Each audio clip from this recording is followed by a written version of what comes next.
कि जय सिया राम। इंसान मृत्यु के बाद ये गरुड़ पुराण क्यों किया जाते हैं? गरुड़ पुराण इसलिए किया जाता है क्योंकि भगवान नारायण से जो भी जितने भी प्रश्न किए गए हैं इसमें गरुड़ जी ने किया है कि हे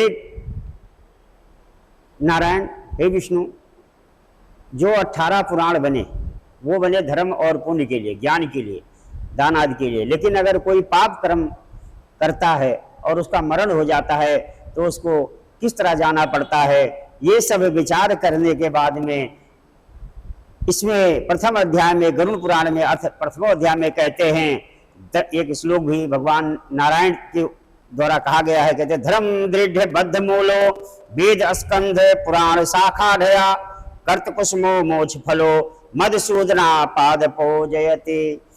इसमें धर्म जिसका दृढ़ फल है, आप ही सभी संसार के पेड़ पौधे जीव और जंतुओं के मालिक हो, आप ही शाखा हो।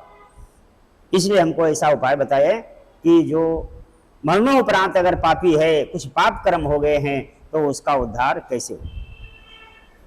लेकिन जो मनुष्य अच्छा कर्म करता है उसके लिए उपाय भी तो होगा। उसके लिए उपाय इसी गरुड़ पुराण में आगे बढ़ोगे जब, तो ये आएगा कि जो कुछ भी धर्म कर लेता है, कोई कूप बनवा देता है, तालाब बनवा देता है, या जलाशय लगाता है, या पियाऊ लगाता है, या अन्न दान करता है, तो उसके लिए भगवान कहते हैं कि उसकी भी रास्ता भगवान के शरण में जाने के लिए बनता है।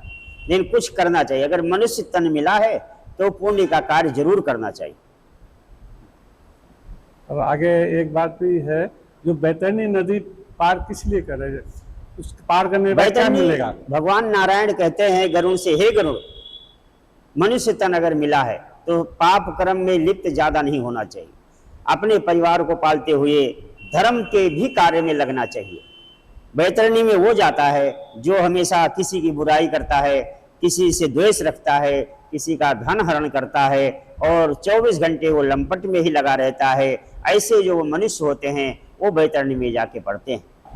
ये पहले अध्याय में क्या बताया गया है? पहले अध्याय में गरुड़ पुराण के भगवान नारायण और गरुड़ जी का संवाद जो हो रहा है, तो गरुड़ जी उनको इस प्रकार संबोधित करते हैं कि आप ही संसार के मालिक हो, आप ही से जड़ चेतन है, आप ही सभी पेड़ पौधे पक्षी जीव हो, आप ही में सब समाये हुए हैं। इसलिए हम आपसे प्रश्न करते हैं, जो मनुष्य संसार में जन्म लिया उसका उद्धार कैसे हो। अगर वो पाप कर लेता है तो पाप करता है तो उसका पाप बनने के बाद वो उद्धार कैसे करे, उसके जीवन में उद्धार कैसे हो। तो भगवान नारायण उसका रास्ता इसी गरुड़ पुराण में आगे बताते हैं और कहते हैं, अगर पापी है, उसके बेटे का जन्म है या बेटा है, अगर उसके मरणोपरांत उसका क्रिया जो है, श्राद्ध क्रिया, अंत्येष्टि जो है, वो सत्कर्म द्वारा सही ढंग से होनी चाहिए, तो श्री नारायण कहते हैं श्रद्धा पूर्वक होना चाहिए, तो उसका उद्धार निश्चित है। जब इंसान मृत्यु होता, जब यमलोक में, उसके दंड क्या क्या भुगतना पड़ता?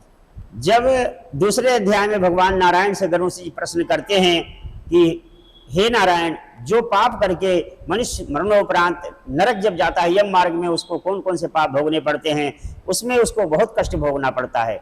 और जो पापी है उसी को भोगना पड़ता है, उसके कमाए हुए धन जो खाते हैं, परिवार वाले जो सब कुछ धन यूज करते हैं, उनको कोई उसमें पाप का भागी नहीं बनता।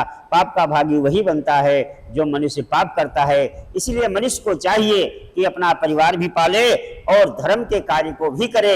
इसलिए उसको नरक में यानी बैतरणी क्रॉस करने में, आगे जाने में कोई परेशानी ना हो। अपने जीवन में धर्म के कार्य मनुष्य को जरूर करना चाहिए।